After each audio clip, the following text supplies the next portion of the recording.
From WKYT Podcast, this is Uniquely Kentucky. I'm your host, Amber Philpott. Hello, podcast listeners. As always, I hope you're doing well. If you have watched the news lately, you know we are in the middle of talking a great deal about coronavirus. I hope you are staying healthy, you are listening to what our health leaders are telling us, because we just don't know where this is headed. But it's been nice this last week to see a lot of compassion from a lot of different folks, and we're going to need that going forward in this.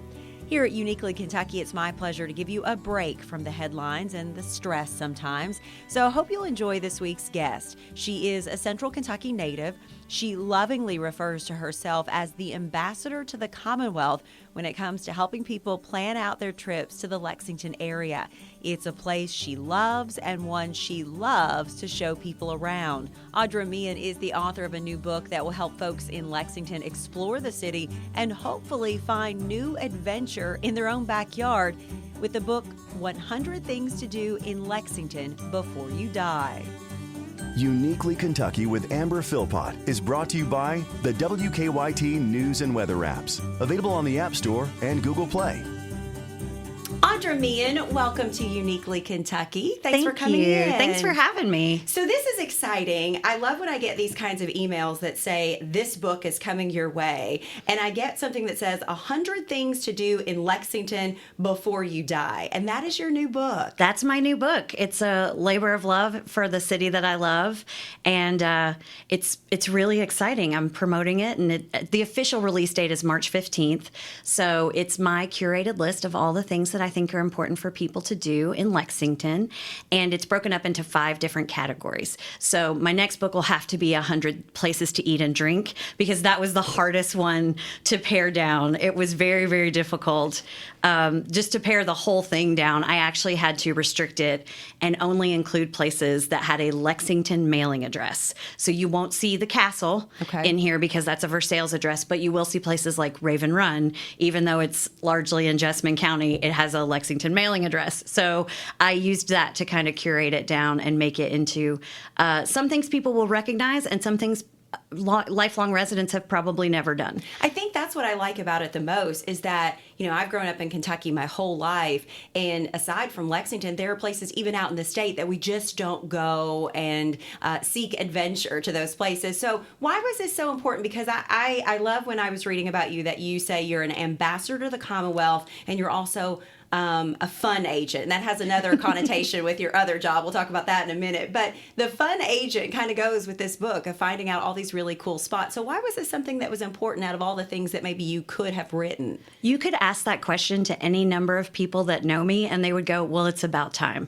So I am like a Yelper for my friends and family. So literally it got to the point where if they knew someone that was coming to visit Lexington, they would give them my number so they could text me and say, I'm coming in with 6 women. We want someplace with wine specials that has maybe comfy chairs to sit in. And I would curate for them and write back and be like, well, here's your options. And, you know, or we need this part of town and it's going to be 30 people, or we need a private room, or we need certain types of sandwiches or whatever. So it was getting to where people were sharing my number with people I didn't even know, and they would text or Facebook or whatever.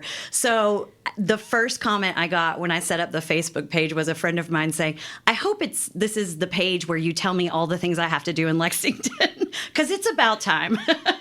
So yeah, Lexington is just a place that I love, and I'm happy to share it with people, and I've always been that way.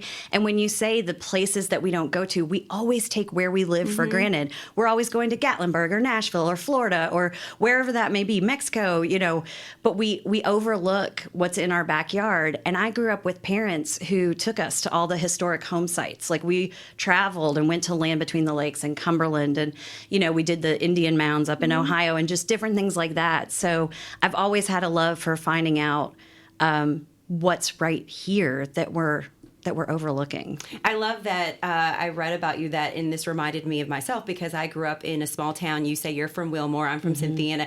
we would come to Lexington, and that was the big city for us, Yeah, it's our Mount Pilot to our Mayberries. Absolutely. I grew up on Harrodsburg Road when Turfland Mall was a thing. And anytime you came to Lexington, it was for something important or special. So I remember putting on a dress when I was really sick just to go to the doctor up on Harrodsburg Road. It was a big trip. Sure. That's what you did. So yeah, Lexington's always been a special place. And now that I live here, my husband is a lifelong Lexington resident, and we live downtown. It was just, I had to do it. It's been such a fun experience and really hard to narrow it down to 100 things. Oh, I can't imagine. Even with that Lexington only, it was really difficult. I remember coming to Lexington for the McAlpins, the big Yes, sales, and the that was Moonlight Madness. Moonlight Madness was like a department store in New York City. What I would think of one there now when I was a child. So I appreciate that more than you know. So as you're narrowing down 100 of these places,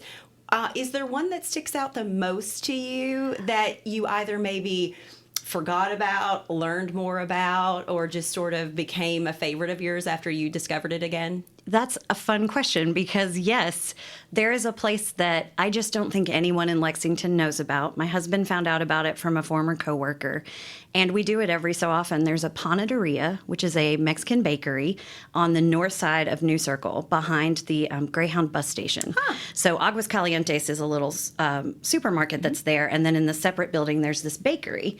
And so you can go in the morning until about 9:30 in the morning, and there is a lady set up in the bakery with all those big like stock pots that you would use tailgating to make burgoo or something in, and they're filled with all different types of tamales. So you go in for this experience in the morning and you go pick a roll and you take it up to the bakery counter and you pay $2 or something for your roll, and then you wait in line for the tamales because there's always a line. And you tell her which kind you want. I always get something spicy. There's like a rib. And I mean, there's probably 20 different varieties of tamales. And, tamales are wrapped in that corn husk. So they're wrapped pretty tightly, and they're kind of difficult to open if they're too hot. Well, this lady puts this bag on her hand, takes your roll, cuts it, and then uses these tongs to get the tamale out. And it's like this beautifully, she's just masterful at like using these tongs to unroll this tamale and shove it down into that bread. And then she wraps the bag around it and twists it so that the steam from the tamale kind of softens the bread. And it's a tamale sandwich. And you pay her like another $2. So like for $4, you've got this massive roll filled with this piping hot tamale. And people just haven't done it. I mean, until now, hopefully they're going to get a my run. mouth is just watering listening to you talk about that. It sounds so beautiful and delicious at the same time. And you can practice your Spanish because, there's signs there in Spanish and they're very friendly. So my husband and I are always trying to like kind of keep that up. So it's just a neat thing that, there's a lot of stuff in the book that residents are familiar with that visitors will benefit from. But things like that are things that residents don't even know exist. Off the beaten path kind of things. Something cool and weird to do. Yeah, I love that when I was reading through what you sent me, they're really digestible pieces of information as well. It's like this really quick read of, okay, here's what I need to know, and then it makes you want to go to that place immediately. Good. That's what it was supposed to do. The publisher was like, make sure you paint a picture with words. And I have a writer friend who said, a lot of people have trouble cutting it to 150 words. She said, but for me, that's all day. 150 words about a place where you can really paint the picture. And then we put tips in the book. So I like to let people know a lot of complaints about downtown are parking. So I always like to let people know I'm constantly, as ambassador to the Commonwealth, when I get out of my car downtown, I'm running up to people and going, no, it's after 5. You don't have to pay. You don't have to pay. Or don't park there. Right. Not there, not No, now. they'll tow you in a second. Exactly. So yeah, we try to do a new that. city, just figuring out parking is a huge challenge, and it can be overwhelming, and it makes you have this lasting impression of a place that you don't want to go back, and so that should not be the case. So good for you. I scrolled the whole list. There's so many, but I appreciate that you chose Belly Up to Bar at Chevy Chase Inn because I love hole-in-the-wall places. I love the guys that own it. And then Blue Door Smokehouse is a place literally that you could drive right by that place and not even see it. Right. And it's just a gem of a spot right there. Best brisket in town. Oh my Probably the best brisket I've ever had in my life. And my husband makes brisket, but he understands. He He gets it. He knows. He's had it too. And then to watch a movie at the Kentucky Theater. And I'm going to go and say, you can go watch any movie at the Kentucky Theater, but if you get a chance to go watch an old film, I saw White Christmas there, and it was like the best thing I've ever done. I saw South Pacific there, and literally sitting in that theater, you're transported back in time as if you're watching that movie for the very first time. So I highly recommend that for folks. Absolutely. I went just this year, or last year, I guess, but saw Gone with the Wind, which, you know, it has an intermission, and that's the kind of theater it would have been in with an intermission. So it was a really cool experience. So where does this love of writing come from for you? Is this something that was sort of like, I just thought I could try it, or was it always been something that you wanted to do? You're so good with the questions. How did you know? So, on my Facebook post, my first grade teacher said, "You told me you'd be an author someday." And I said, "Oh, that's right, I did." And I vividly remember first grade Miss Newman's class at Wilmore Elementary. We had an author of the month, and we would talk about author of the month. And I told her, one day I'm going to be your author of the month. And so she's retired now, but at least she got to see that and say something to me about it. So I guess I've been writing my whole life. And, the other thing that I am, the fun agent, as a real estate agent, I got into marketing at some point. And people don't realize there's a lot of marketing, there's a lot of writing in marketing. Sure. There's a lot of like advertising, copywriting, lots of articles. Wordplay, just in general. Yeah, there's a lot of the same type of stuff. I actually did stand-up comedy for a while. And I wrote a roast for like a coach that was retiring. Friends and I got together and did this writing. So I think writing's been interwoven in my family and throughout my life. And then just this time, it was time to write about the thing that I love the most. And the funniest thing is my sister, who has transplanted to Alabama, she's actually the reason this book exists, because I had a friend who was going to write it. And so when I told her that, she said, "Can you put me in touch with the publisher?" So last October, her book, 100 Things to Do in Alabama Before You Die, came out. So we're all excited to tell the Justman Journal, like, "Sister Scribes from Wilmore, write 2 books in 6 months." I love that. That is great. That is great. You're not stealing each other's thunder. No. You're just going at it together. I know that writing can be a daunting task. I mean, I write every day in a shortened form for my job. And some days it comes to you, and some days you're just sitting there blankly looking at the screen. Was this a little bit easier to sit down and write something in this format versus maybe, fiction and coming up with a long form story of some sort? As a reader, I'm a nonfiction person. So when my parents were taking us to all those places, I learned a love for Abraham Lincoln early on. And so I was always in the junior biographies section growing up. So yes, fiction for me comes easier. However, my mom and I and my sister have for years talked about writing a children's book. So there is some creativity that I would like to use in a more of a nonfiction way, but as far as or in more of a fiction way, but as far as nonfiction, I think too, I found out which places I was more passionate about as I was writing. So some of them, like Chevy Chase Inn, was hard to write about because I haven't been there as much, and they don't have an online presence. And a lot of times I get my motivation from seeing more stuff online. So that one was really an interesting thing for me to write, and maybe a little more challenging than some of the others, just because I don't know the owners, and I know all the friends of friends and have been there plenty of times. So yeah, there were some in there that were a little bit different, but ultimately it came together pretty well, I think. It's a really interesting representation. I was really excited to go through the list because sometimes there are things that you forget about, and so it was a really good representation of old and new, and things that you think are the old tried and true also in Lexington as well.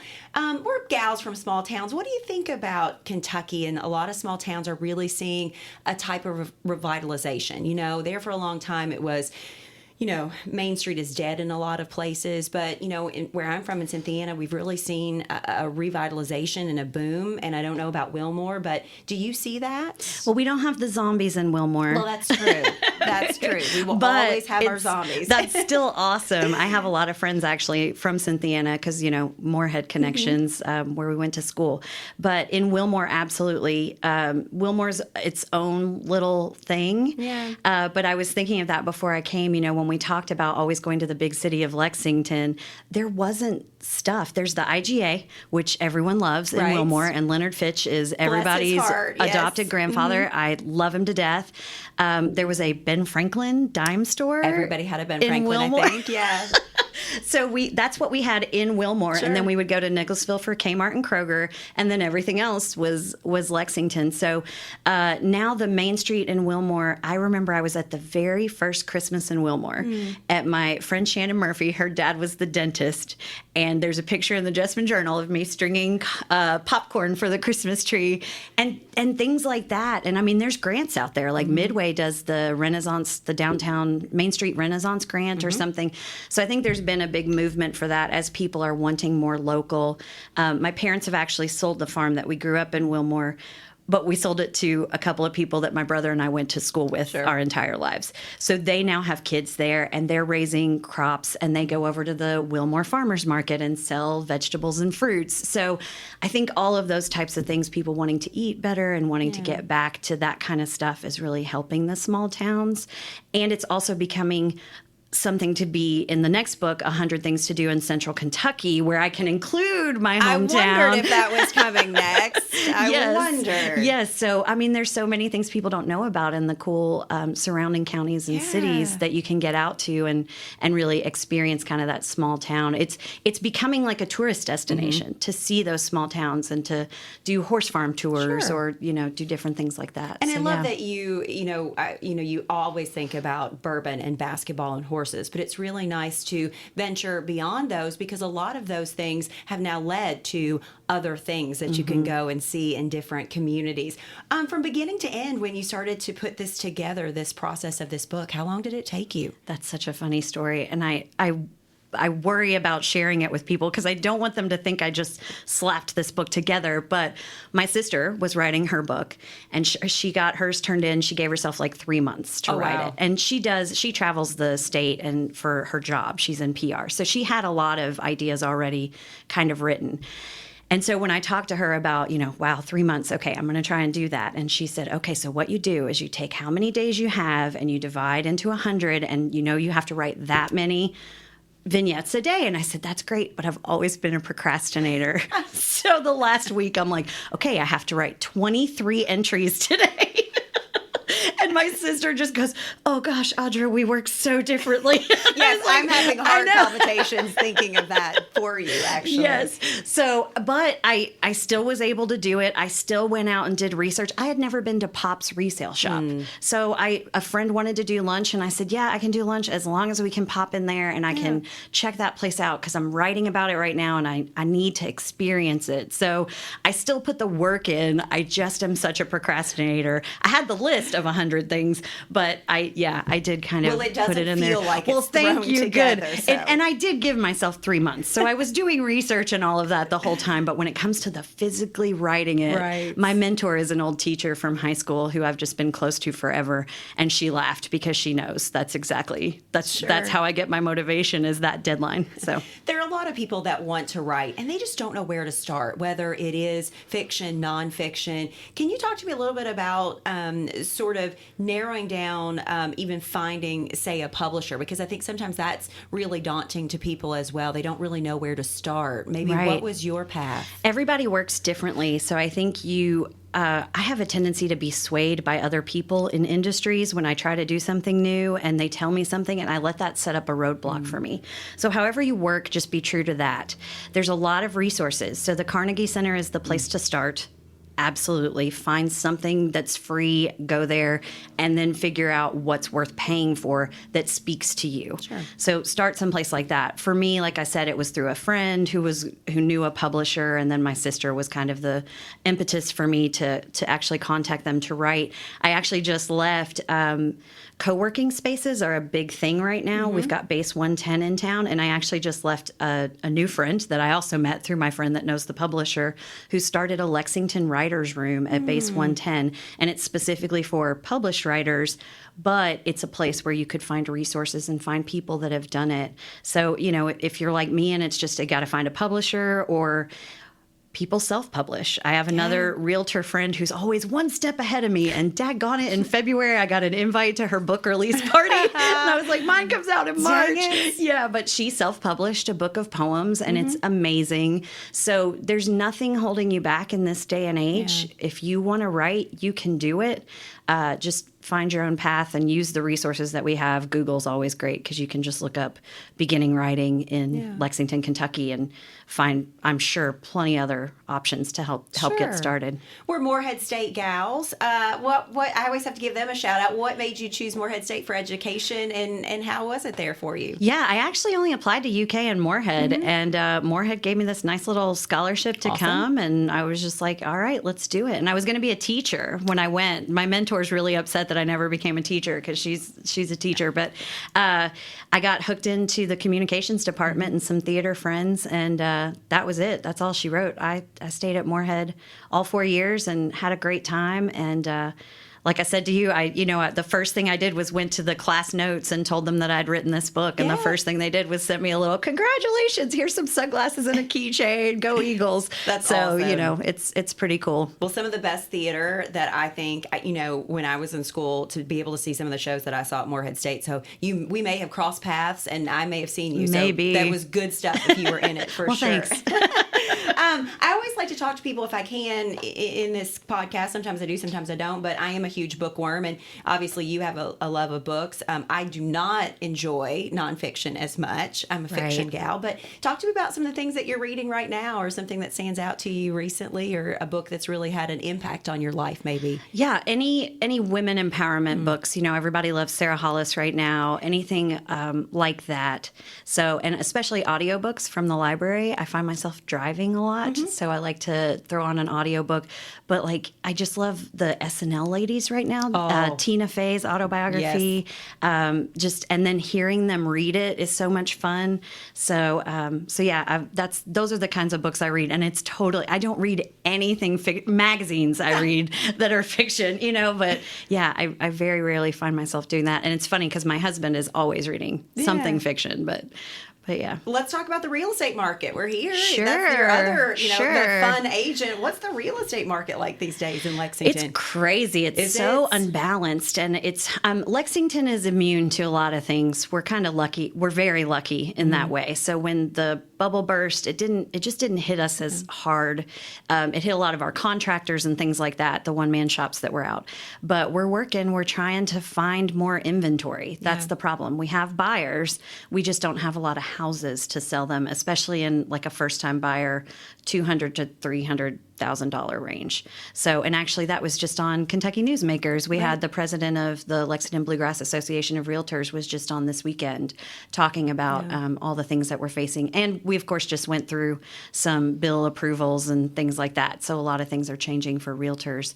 But the market's strong as far as interest rates are really low. It's a great time to buy. If you can find something. If you can find something. If you're renting, buy right now. Right. Just find a realtor, reach out and start looking tomorrow, because you don't have that worry about being, without a home. Sure. And it's a great time to sell when it's a great time to buy. So, you can take advantage of that market a lot of people are downsizing. We've got a lot of older people that are ready to, my parents just did. They sold the farm, and now Did they move to town? Did they become city folk? They're in the big city of Nicholasville. See, my parents sold our farm, and they moved to the big city of Cynthiana, and it was a little difficult on me. They know that I was not as at first, but now I absolutely love it, because for me, just getting to them quicker, or being able to run in the neighborhood is a big deal. You couldn't do that when you live 13 miles out of town on a country road. Yeah, and I would get worried about them. Right. If something, they never took their cell phones. I'm like, what if a tree falls on you?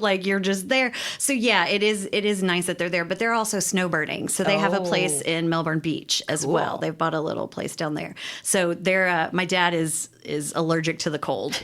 Aren't we all, Dad, right? Yeah, so they're loving that. But Audra, talk to me about where you're going to be in the next couple of weeks if people want to maybe find you once the book comes out. Where do they find the book? And then if you are going to be out maybe doing some signings, where are you going to be? absolutely. So April 2nd is my launch/release party, and it is at one of the entries in the book, Creo, Awesome. which is our New Orleans-themed bar on Short Street. So they're good friends of ours, and they were kind enough to throw that party for me. So that'll be April 2nd, which is also the opening of Keeneland and Thursday Night Live. So if you don't want to fight the crowds at Keeneland, it's another great way to come to that same area Awesome. downtown and kind of enjoy yourself. And I'll be there signing books. Barnes & Noble is carrying the book. Joseph Beth is carrying the book. Of course, you can buy it on Amazon. My publisher is Reedy Press. So it's REEDY Press. And they have my book plus many, many other titles. So like I mentioned, my sister's book about Alabama. So if you're traveling and want to get the Lexington one and then get, Nashville or St. Louis or whatever, you can do that. And then I'll have different events. I'll have a book signing coming up at West 6 Brewing. A lot of the entries in the book. We'll have a signing at Scout, which is a little shop there on Scout. Liberty. I love Scout. So just different ones throughout April. The Facebook page is 100 Things to Do in Lexington Before You Die. And so you can follow that, and I'll be uploading the events. I kind of just uploaded the release party so everyone could see that, and then I'll be uploading those as they come up. No pressure, but when's the next book going to come out? Right. So at the publisher, I have this kind of mentor that I talk to, and she's written multiple titles. And so I asked her the other day, I said, how long did you wait before you wrote your next book? And she said it came out about 2 years after the first one. So I think that's pretty good. I'll probably spend the rest of this year promoting this one and really putting the word out about Lexington. And then maybe next year I can start my research into the other I don't need to do too much research. I have a lot of ideas in mind already. But I can start looking into more of Central Kentucky and getting some research done for that next book. Well, Audra, we're two Kentucky gals. We love everything about this state. And this book, 100 Things to Do in Lexington Before You Die, it is a must. There are so many gems of places in here that you may have forgotten about, you may not even know about. So pick this book up and go explore the city that you live in. And if you don't live here, come to Lexington and explore. It's an excuse to get out and about. Audra, thank you so much. Thank you. Thank you to my listeners this week. And I guess until next time, I'll see you on the news on WKYT.